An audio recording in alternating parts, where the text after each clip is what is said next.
प्रिय छात्रों, आज हम हिंदी व्याकरण में विस्मयादि बोधक अवयव के बारे में पढ़ने जा रहे हैं। इससे पहले चैनल को सब्सक्राइब कीजिए और इस वीडियो को ज़्यादा से ज़्यादा लाइक कीजिए, शेयर कीजिए। चैनल के प्लेलिस्ट में ज़रूर जाइए, वहाँ पर सभी विषयों के वीडियोस अपलोड किए गए हैं।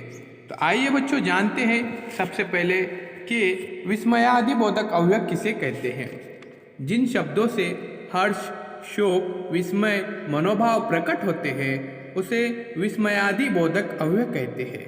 एक बार फिर से देखिए प्यारे बच्चों, जिन शब्दों से हर्ष, शोक, विस्मय, मनोभाव प्रकट होते हैं उन्हें विस्मयादि बोधक अवयव कहते हैं।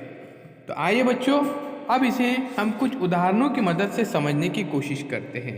उससे पहले चैनल को सब्सक्राइब कीजिए, लाइक कीजिए और इस वीडियो को ज़्यादा से ज़्यादा शेयर कीजिए। तो प्यारे बच्चों देखिए, नीचे दिए हुए वाक्य पढ़िए। आह क्या ठंडी हवा है, यहाँ पर हर्ष। उसी तरह से हाय मैं लुट गया, शोक। वाह क्या शानदार इमारत है, यानी यहाँ पर प्रशंसा की गई है। छी कितनी गंदी है ये जगह। अरे तुम फिर यहाँ आ गए, आश्चर्य। यहाँ पर क्या हो रहा है प्यारे बच्चों, आश्चर्य। यहाँ पर ताज्जुब हो रहा है। सबसे पहले देखिए यहाँ पर क्या ठंडी हवा है, उसके बाद हाय, वाह, अरे। तो इन शब्दों को रेखांकित किया गया है, अंडरलाइन किया गया है। तो इन वाक्यों में रेखांकित शब्द अव्यय है। क्या है प्यारे बच्चों, अव्यय। यहाँ आहा से हर्ष सूचित होता है, हाय दुख या शोक दर्शाता है, उसी तरह से वाह में प्रशंसा का भाव है और छी में देखिए यहाँ पर ग्रहणा व्यक्त होती है।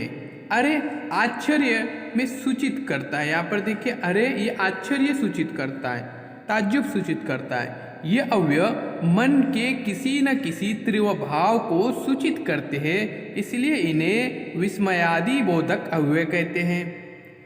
अब इसकी हम डेफिनेशन देखते हैं प्यारे बच्चों, कि जिन शब्दों से हर्ष, शोक, विस्मय आदि मनोभाव प्रकट होते हैं उन्हें विस्मयादि बोधक अवयव कहते हैं। एक बार फिर से उदाहरण देखिए प्यारे बच्चों, यहाँ पर हमने डेफिनेशन देखे थे। इसके बाद उदाहरण देखिए कि क्या ठंडी हवा चल रही है, हाय मैं लुट गया। तो यहाँ पर शोक जाहिर हो रहा है हाय से। उसके बाद वाह क्या शानदार इमारत है, यहाँ पर वाह इस शब्द से प्रशंसा जाहिर हो रही है। छी कितनी गंदी ये जगह है। उसके बाद अरे तुम फिर यहाँ आ गए, यानी अरे से यहाँ पर आश्चर्य जाहिर हो रहा है। तो देखिए प्यारे बच्चों, इन वाक्यों में रेखांकित शब्द अव्यय है। आहा से हर्ष सूचित होता है, हाय दुख या शोक दर्शाता है, वाह में प्रशंसा का भाव है। तो प्यारे बच्चों, अरे आश्चर्य सूचित करता है। यहाँ पर अरे क्या करता है, आश्चर्य, ताज्जुब सूचित करता है। ये अवयव मन के किसी न किसी तीव्र भाव को सूचित करते हैं, इसीलिए इन्हें विस्मयादि बोधक अवयव कहते हैं। जिन शब्द अवयव से हर्ष, शोक, विस्मय आदि मनोभाव प्रकट होते हैं उन्हें विस्मयादि बोधक अवयव कहते हैं। तो प्यारे बच्चों, इस वीडियो में हमने देखे हिंदी व्याकरण में विस्मयादि बोधक अवयव के बारे में। ऐसे बहुत सारे उर्दू, इंग्लिश, हिंदी, मराठी ग्रामर के वीडियोस चैनल के प्लेलिस्ट में मौजूद हैं, वहां पर आप ज़रूर जाइए। चैनल को सब्सक्राइब कीजिए, इस वीडियो को ज़्यादा से ज़्यादा शेयर कीजिए। फिर हम मिलेंगे एक नए वीडियो के साथ, एक नई पेशकश के साथ।